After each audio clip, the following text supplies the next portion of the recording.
Mga sign na flat na ang gulong ng dinadrive ninyong kotse. Hello mga paps, I'm Kuya Shane at ito ay para sa mga new driver at ano ba yung pwede nyo ma-experience o maramdaman once na flat na ang gulong ng kotseng dinadrive ninyo. Well, isa sa mapapansin ninyo o mararamdaman ninyo na flat na pala ang gulong ninyo is pag yung inyong sasakyan ay hindi na pantay tumakbo. Kumbaga, pwedeng pumapaling na siya pa kanan or pakaliwa.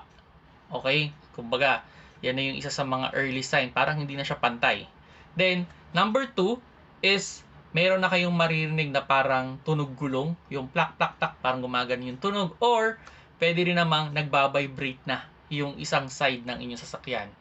So, yan din yung mga sign, no? At, yun, sabi ko kanina, medyo difficult na rin siyang i-control. Kumbaga, pwedeng pumapalit na siya pa kanan